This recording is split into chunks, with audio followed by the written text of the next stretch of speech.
자, 누가복음 2장에 보면은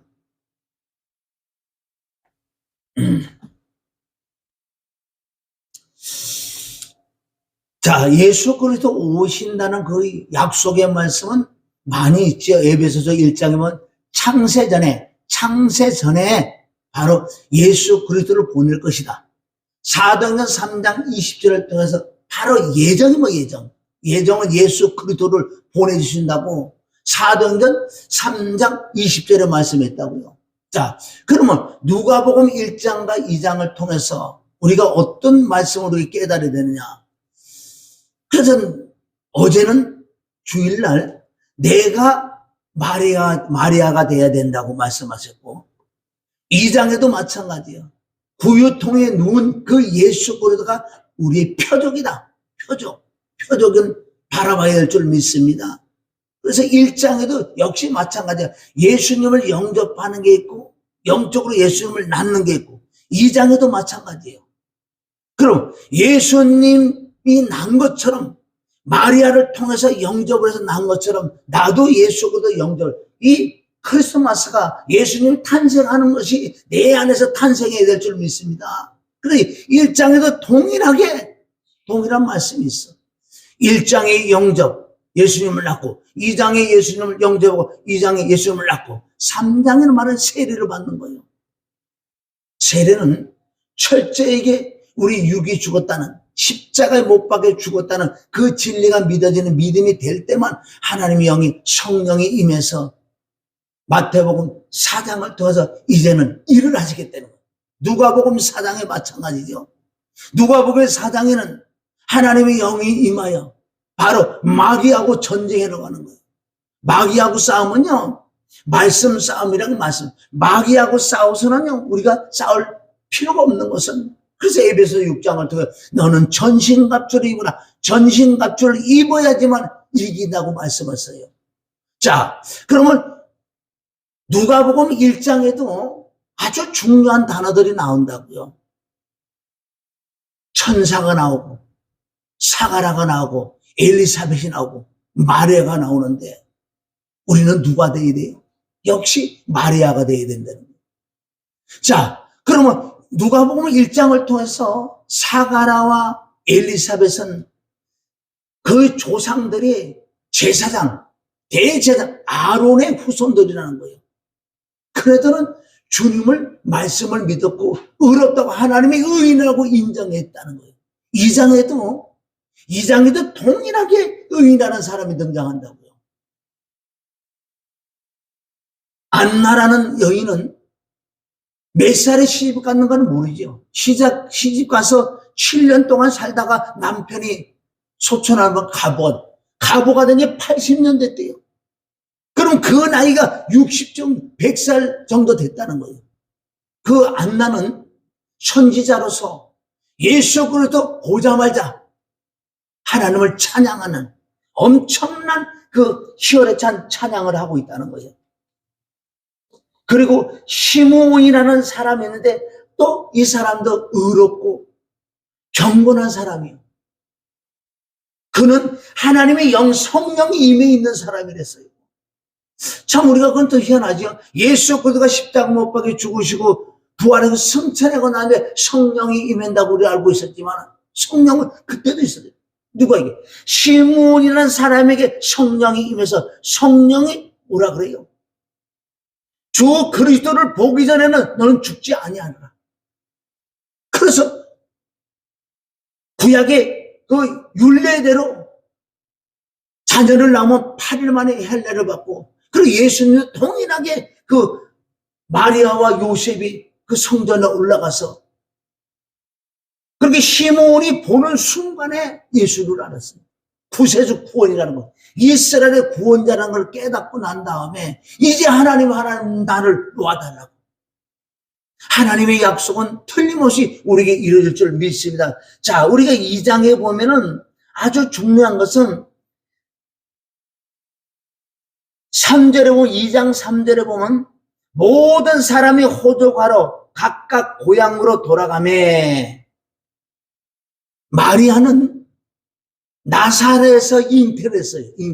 그러나 구약의 하나님의 약속의 말씀에서 베들레헴까지 가기 위하여 그 당시에 누구요? 그때 가이사 아구소도의 영을 천하로 다 호적해라. 이거 누구? 하나님이 시키신 거예요. 마리아는 베들레헴에 가서 예수를 낳아야 되는 그 약속의 말씀이 있기 때문에, 그럼 하나님은 모든 만물을 하나님의 뜻을 이루기 위하여 움직이셔야 되는 거예요. 왕도 하나님 손에 있다. 김정은도 하나님 손에 있다. 어떻게 하나님의 그 역사를 누가 반역할 수 없어요. 악한 자들도요, 악한 날에 쓰임 받으려고 준비된 자들이 있다. 그래서 이 떡집이라는 것은 뭐예요? 베들레헴이랑 떡집이야, 떡집. 왜 베들레헴에서 예수가 나을까요? 이게 요한복음 1장 14절 말씀이 육신이 되는 거. 말씀이 왜 베들레헴에, 왜 나사렛에서 나오면 안 될까요? 안 되지요. 베들레헴은 떡집이에요. 떡집. 떡집은 말씀이란 말이에요. 말씀이 육신이 돼서 오신 예수 그리스도. 요한복음 1장 14절에 그대로 이루어지잖아요. 이 떡집이라는 거 아주 중요해요. 이건 미가에서 5장 2절에는 그런 다 예언된 말씀이에요. 그래서 자 8절에 보면 그 지경에 목자들이 밖에서 밤에 자기 양떼를 지키더니, 진짜 목자들의 그 주님의 천사들의 주님의 음성을 듣는 방법은 정말 목자라면 양을 지키는, 그가 진짜 목자예요. 이 마지막 때 도적이 오면 도망가는 목자들이 많다는 거예요. 이건 밤이 뭐예요? 밤이라는 뜻은 지금 이 시대가 밤이란 밤. 왜? 어두운 세상이요.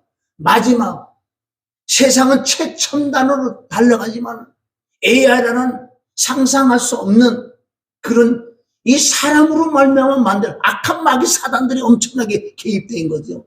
미혹해야 되기 때문에. 이 마지막 때 그런 게 발전되면요, 적그리스도가 나타나요. 그러나 적그리스도가 나타날 때도 이제는 그네들이 미혹되어 있는 상태이기 때문에 모른다고요. 하나님이라고 숭배할 수밖에 없는 이 마지막 때. 지금 시대가 밤이에요, 밤. 그럼 목자는 밤에 양떼를 지키는, 이 사도행전 20장 28절 이하에 보면 성령님이 우리를 감독자를 세웠어. 성령 하나님께서 감독자, 목자를 세운 자들아, 너희 양무리가 미혹하는 영들이 와서 잡아먹을 건데 너희들은 그 양떼를 지키라고. 최초로 사도행전 20장에 보면은 최초로 목회자 세미나를 했다고요. 누가? 바울이. 에베소 모든 목회자들을 불러서 다른 걸 시킨 게 아니에요. 목회자 세미나 다른 게 아니에요. 네가 정말 성령이 감독자를 불렀잖아. 하나님이 영이 너희 목자로 세웠잖아. 목자들 뭘? 양을 지켜야 돼. 양을 지키는 거예요. 한 마리 양을 보내도 한 마리 양을 놓고 지켜야 되는 거예요. 너무 많아도 이 감당 못해요. 우리는 받은 달란트가 작기 때문에. 그래서 내게 맡겨진 양은 내가 취하장차로 붙들고 있어야 돼. 영적으로, 혼적으로, 육적으로 내가 붙들어서 양무리를 지켜야 될 줄 믿어. 이럴 때 하나님이 음성을 들린다는 거예요. 9절, 주의 사자가 곁에 섰고 주의 영광이 저희를 두루 비추매 크게 무서워하는지라. 10절, 천사가 이르되 무서워 말라. 보라, 내가 온 백성에게 미칠 큰 기쁨의 좋은 소식을 너에게 전하노라. 기쁜 소식, 굿뉴스 아니에요? 이게 복음이라는 거예요.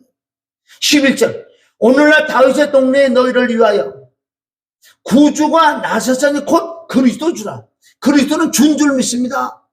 그리스도 나의 주인이요. 예수를 보고, 예수님을 보고 주인이라고 얘기는 안 해요. 예수는 유기이시기 때문에 화목제물로 예수님을 만나야지 주인이 그리스도는 내 안에 들어오셔 주인으로 들어오시기 때문에, 왕으로 들어오시기 때문에 그분이 그리스도를 믿습니다.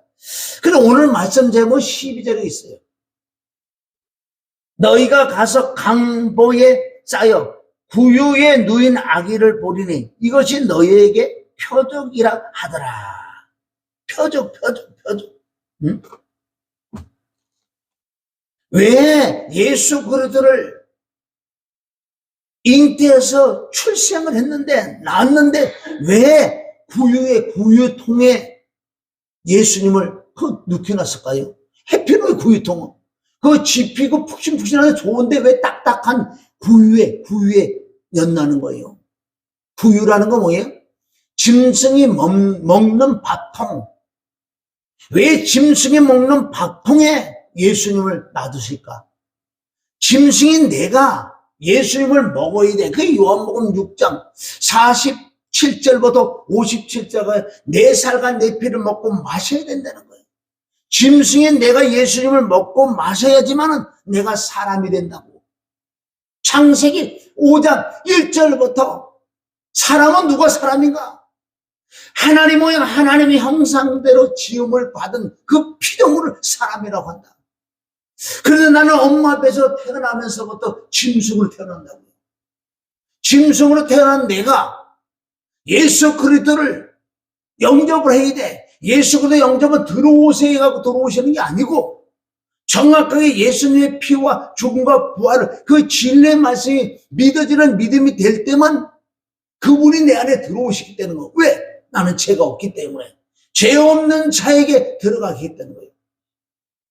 그래서 강포에 쌓인 구유에 누인 아이를 보리니 이것이 너에게 표적이라. 표적. 표적은 뭐예요? 표적. 죄가 뭐예요? 관역에서 벗어난 게 죄라고 그러잖아요. 관역에서 활을 쐈는데 관역에 정확히 맞춰야 되는데 맞추자고 빗나간 것들 다 죄래요. 그 뜻은 정확한 표적을 향하여 쏴야 된다는 거예요. 표적을 안 돼, 표적을.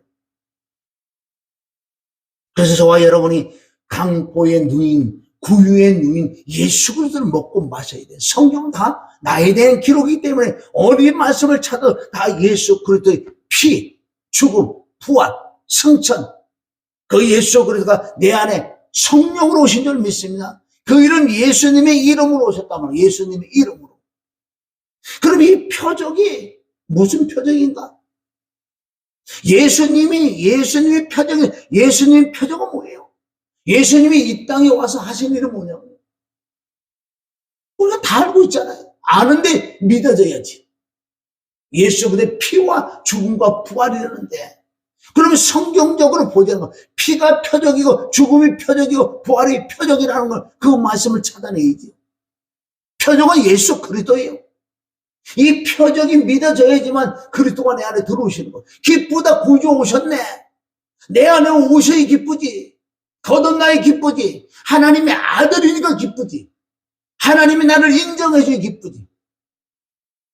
그리스도가 내 안에 오시자는데 어떻게 아무리 크리스마스가 띵까띵까 한다고 되는 게 아니고, 그럼 12월 달 되면 그래도 우리가 다시 한번 점검을 하는 거예요. 왜 여러분이 성찬식 했는지 아세요? 성찬식 안 한다고 누가 뭐라 그러지 않아요. 그러나 성찬식은 예수님이 친히 기념해라고 말씀하셨고, 나이가 태어난 것을 기념해라는 말씀 없다고요. 이건 사람들이 만드는 거예요. 그러나 좋다 이거야. 12월 달 되면 그럼 예수님이 오신 걸 다시 우리가 상고하고 내가 예수님이 정말 내 안에 계신지 그걸 점검하는 시간을 갖는다면 또 아주 좋은 일이지요. 고린도후서 13장 5절을 통해서 너희가 정말 예수 그리스도께서 너희가 정말 성탄이 됐느냐? 그리스도가 너희에 있는가? 너희 자신을 시험하고 확정해보라고. 그런 말씀이 있기 때문에. 그럼 이 표적이 뭐냐? 표적은 피, 죽음, 부활이에요. 그 성경을 찾아봐야지. 출애굽기 12장 13절을 통해서 애굽에서 마지막 10가지 생할 때 6월절 어린 양을 참는데 거기서는 피를 얘기한다고. 출애굽기 12장 13절 14절을 보면 문설주에 발린 그 어린 양의 피가 표적이다. 표적. 죽음의 사자가 집집마다 들어가는데 그 피는 뭐예요? 피는 제사함의 그 상징이기 때문에 죄가 없기 때문에 6월 넘어간단 말이에요. 죽음의 사자가 넘어간다고요. 그게 피가 표적이라고요. 그럼 죽음과 부활의 표적이 성경에 있어야지. 마태복음 12장 38절 39절을 보면 이 서기관과 바리새인들이 예수님에게 와갖고 그 표적을 보여달라고. 무슨 표적? 병 고치고 귀신 쫓고 이런 걸 한번 또 보여달라는 거예요. 그래, 이 악한 세대가 이 표적을 구하는구나. 지금 시대가 어떤 보고 듣고 감각적으로 느끼고 이런 표적을 구하는 시대가 바로 악하고 음란한 세대라고 예수님 친히 말씀하셨다는 거예요. 믿어지는 믿음이 최고지. 아무리 보고 듣는다고 그게 믿어질 것 같아요? 유대인들이 이스라엘 백성을 그 10가지 제가 우리는 한 가지만 봐도 달달 떨 것 같은데 그렇지도 않아요. 본 거는 믿어지지 않는 거예요. 베드로가 그렇게 병 고치기 전에 그렇게 봤는데 왜 배반할까요? 보는 거는 믿어지지 않는 거예요. 믿음은 마음에서 믿어지는 거지. 그 은혜가 임하여 믿음으로 구원을 얻는 것처럼. 그럼 마태복음 12장 38절 39절에 보면은 내가 너에게 보여줄 표적은 피라고 얘기 안 했어요. 거기는. 응? 출애굽기 12장 13절 14절에 피가 표적이라고 말씀했고 성경 66권은 하나로 되어 있어요. 그러니까 하나님께서 성경이 퍼즐 게임처럼 다 퍼뜨려놨어. 퍼뜨려서 이걸 갖다 껴야 돼. 누가? 진리의 성령만 껴준다는 거예요. 인간의 생각으로 껴면 이건 뭐 하나님께 혼날 일이고. 거기서 뭐라 그래? 내가 너에게 보여줄 표적은 나의 죽음과 부활의 표적이다. 그 누가복음 5장, 오늘 누가복음 2장 12절에 부위에 놓인 아기가 표적이에요. 표적은 뭐가 표적이냐? 피, 죽음, 부활이 표적이라는 거예요. 성경은 쫙 깔려있다고요. 갖다 이어야 해. 요한복음 16장 13절을 통해서 진리의 성령이 임하시면 그 진리 가운데로 모든 진리 가운데로 인도해 줄 거야. 그는 자유로 말하지 않고 바로 진리 가운데로 인도해 준다는 그 말씀이 있기 때문에 진리의 성령으로 인도함을 받는 방법은 무릎을 꿇지 않고는 진리의 성령으로 인도함을 받을 수가 없다는 거예요. 그래서 마태복음 12장 38절 39절에 예수님이 내가 보여줄 표적은 죽음과 부활이야.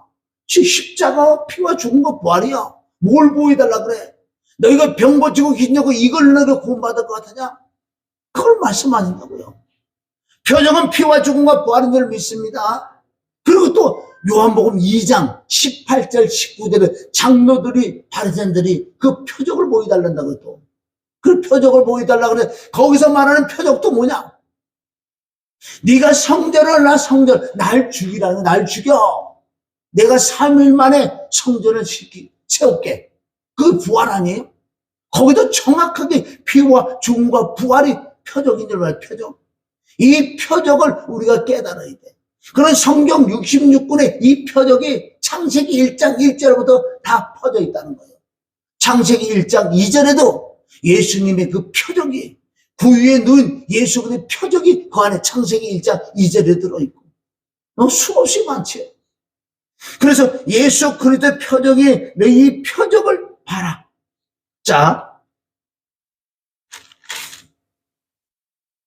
자 그렇게 아까 말씀하시고 40절에 보면 아기가 자라며 강하여지고 지혜가 충족하며 하나님의 은혜가 그 위에 있었더라.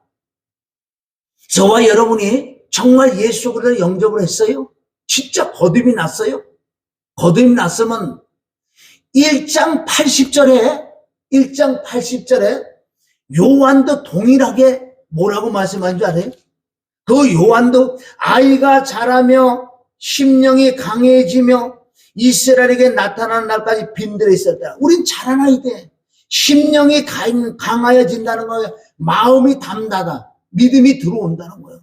여러분 이 80절하고 40절 그러니까 우리가 묵상하기 좋은 건 80, 40이에요. 1장에 80절이 요한 2장 40절이 예수님 2장 40절에 뭐라 그러는지 아세요?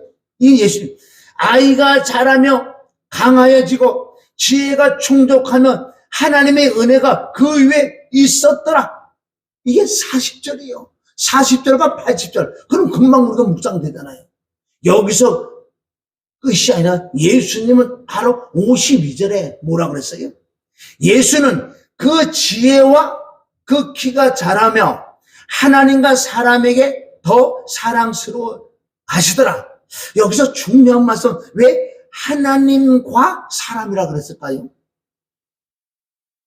하나님과 사람이라 그랬어. 이건 디모데 전서 2장 5절에 보면 하나님은 한 분이요. 하나님과 사람 가운데 중보도 사람이신 그리스도 예수라. 예수 그리스도가 중보라는 거예요. 사단의 역할을 줄 믿습니다. 하나님과 사람과 연결시켜주는 분이 바로 그리스도 예수. 그러니까 예수님이 중보지, 중보. 화목제물로 중보를 하신 줄 믿습니다. 물론 2장에 보면 그 부모들이 예수님을 잃어버리는 그 사건이 여기도 나온다고요. 언제 찾느냐? 사흘 있다, 하루 있다, 3일 있다고 찾는 거예요. 예수의 피와 죽음과 부활 3일 만에 찾을 수 있는 이런 내용이 얼마나 성경에 많이 깔려 있냐고요. 그래서 누가복음 1장, 누가복음 2장 아주 색다르다는 거예요. 그러나 동일한 말씀이에요. 자, 말씀을 내가 오늘은 또 정리를 해줄게. 간단하게 오늘 말씀을 하는데, 누가복음 1장에는 우리가 거듭나는 주님을 만나서 성령을 받고 기도를 통해서 회개를 통해서 능력을 받고 그 말씀으로 마귀를 이기는, 그래서 성령의 충만을 받는 이 부분이 누가복음 1장에 나온다고요. 얼마나 하나님 말씀은 오묘한지. 2장 역시 마찬가지야. 예수 그리스도. 내가 예수 그리스도 영접 예수 그리스도를 낳은 거야. 그럼 내가 자꾸 자라나야 돼. 자라나지 않고는 마귀의 밥이 될 줄 믿습니다. 그래서 2장까지 와서 이제는 3장에 넘어가야 돼. 3장. 3장은 바로 세례, 죽는 그 사건이 나온다고. 죽을 때만 성령의 충만을 받는다고. 이게 마태복음 4장과 누가복음 4장이 동일하게 나오는 말씀이에요. 예수 그리스도, 내가 십자가 못 박에 죽는 거 믿어지는 믿음이 임할 때만 내가 성령의 충만을 받아서 이때 말씀을 사역해서 마귀를 이길 수 있는, 그게 누가복음 4장 1절에 바로 이제는 인성으로 살던 예수 그리스도께서 이제 100% 신성으로 사신 예수 그리스도, 하나님의 성령의 힘이고 성령의 이끌음 따라서 그것을 하나님의 신성을 나타내기 때문에 그래 이게 마귀하고 이기죠. 그전에는 마귀하고 싸울 일도 없죠. 마귀하고 싸울 수도 없어요. 왜? 예수님 자체는 죄가 없으시기 때문에 마귀들이 예수님하고 싸울 이유도 없는 거예요. 왜? 죄가 없어서. 그러나 사람을 통해서 예수님을 죽이신다는 거예요. 그걸 알고 있는 하나님께서는 죄 없는 예수 그리스도를 죽이셨기 때문에 네가 머리가 박살났다고 창세기 3장 15절 말씀한다고. 창세기 3장 14절은 너는 종신토록 흙을 먹고 살아라 마귀들아, 사단들아, 악한 영들아, 종신토록 흙을 먹고 살아, 죄를 먹고 살아라. 그런데 죄 없는 예수 그리스도를 죽였기 때문에 창세기 3장 15절에 그 엄청난 승리, 예수 그리스도로 말미암아 십자가를 통해서 마귀의 머리를 박살내는 그런 사건이 있는 것처럼 저와 여러분이 정말 기쁘다 구주오선의 예수 그리스도를 정말 말씀으로 영접하는 거예요. 말씀으로 영접, 말씀이 믿어져야 영접이 되는 거지. 그리고 요한복음 1장 12절 영접하는 자, 그 이름을 믿는 자, 그 이름이 뭐예요? 그 이름, 그 이름이 예수 그리스도, 예수 그리스도 말씀이요. 말씀이 믿어지는 믿는 자가 영접되는 거. 영접되니 나는 자유고요. 왜 자유? 내가 이제 하나님의 아들이고 나는 죄가 없다고 우리가 인정해야 될 줄 믿습니다. 왜? 예수 그리스도 다 죄를 사해 줬더니 지금도 나 죄인이요. 지금도 나 죄인이요. 그럴 이유는 없는 거예요. 하나님 나를 죄가 없다고 인정했었어요. 그러나 내가 육신을 입고 있기 때문에 살아가는 가정에 천국 가는 여정에 먼지가 낄 수밖에 없다는 거예요. 내가 육신을 입고 있는 한은 죄를 지을 수밖에 없는데 이 죄를 죽이는 방법도 내가 죽일 수 없어서 요한 1서 3장 8절은 하나님의 아들이 나타나니 그것은 마귀의 일을 멸하라고 십자가에서 마귀의 일을 멸해놓으셨지만은 하나님 쪽엔 다 이뤄놓으셨지만은 정말 예수 그리스도를 믿어서 예수님을 내 안에 영접한 사람만 하나님의 아들이 내 안에 들어오신 것은 내 안에 있는 마귀의 일을 멸하러 들어오신 거예요.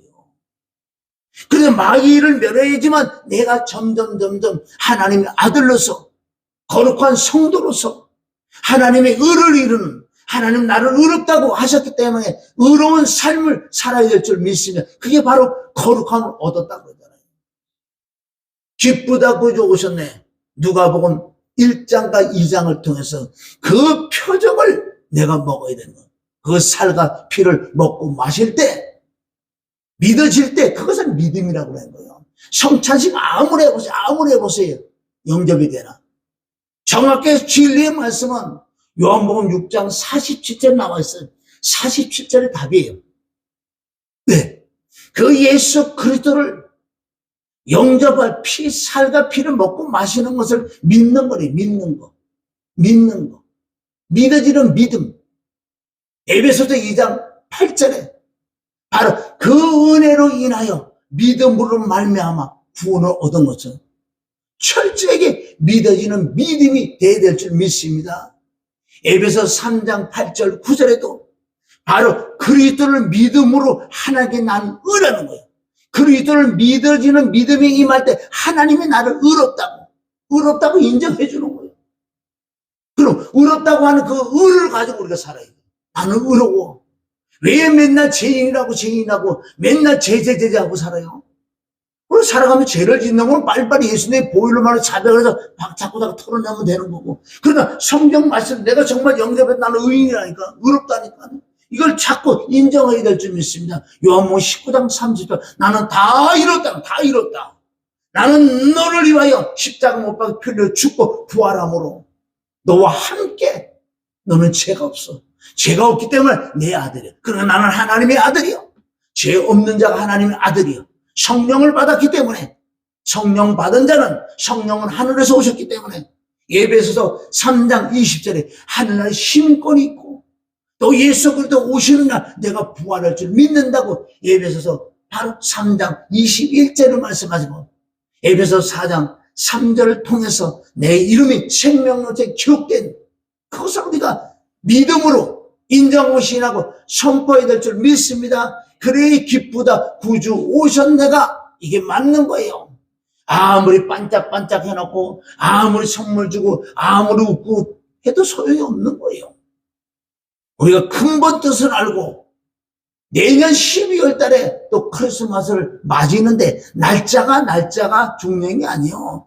우리는 항상 크리스마스가 돼야 돼. 기쁘다 구주 오셨기 때문에 구 예수 그리스도를 내가 낳아야 된다고. 낳으려 그러면 성령의 충만을 받아야지 나아진다고 했어요. 예수 그리스도 모셔놓고 성령의 충만을 못 받으면 뭐라 그랬어요? 유산시킨다고 그러잖아요. 유산시킨. 온 천신에 예수님을 다 떨어뜨려. 누가 그랬어요? 누가복음 바로 이상에 보면 마리아와 요셉이 예수님을 잃어버리는 그 사건이 나온다. 영적으로 깨달아 이제. 잃어버렸어. 잃어버렸는데 아무리 친족이 가서 물어보고 다른 데 가서 아무리 물어보고 찾아도 예수님 찾았어. 예수님 아버지 집에 있다고 그러잖아. 예수님 딱 맞서가자. 왜 나를 그래? 내가 내 아버지 집에 있는 걸 모르냐? 그 말씀 보면은 그 어리장 12살이지만 그때는 진짜 하나님의 마음, 하나님의 입장에서 요셉과 마리아를 야단치는 그런 부분이 있다고. 그래서 예수님과 함께 내려가서 또 부모를 섬겼더라. 오늘 말씀 잘 깨닫고 표적을 깨달아. 표적. 이 표적이 정말 나의 표적을 통해서 정말 그 예수 그리스도를 온전히 영접을 통해서 하나님의 아들로 굳건히 살아가시기를 주님의 이름으로 축원합니다. 할렐루야. 하나님 아버지 감사해요. 누가복음 1장에도 하나님의 은혜가 임해서 성령을 받아서 능력을 받아서 말씀으로 마귀를 대적해서 성령의 충만함을 입었다고 말씀한 것처럼 누가복음 1장에는 바로 요한이 탄생하는 것, 누가복음 2장에는 예수 그리스도가 탄생하는 건 말씀하세요. 왜 예수님을 그 유통에 놓았을까? 구유 짐승인 내가 예수님을 먹고 마셔야지만 사람이 된다고 창세기 5장 1절부터 3절 말씀한 것처럼 기쁘다 구주 항상 범사에 기쁘다 구주 오셨네를 우리가 인정하고 신하고 선포해야 되고 또한 하나님께 영광 하늘의 영광이 땅의 기쁨이라 그런 것처럼 그 말씀대로 우리가 그대로 이룰 걸 믿고 예수님의 이름으로 축복하며 기도 올린나이다. 아멘.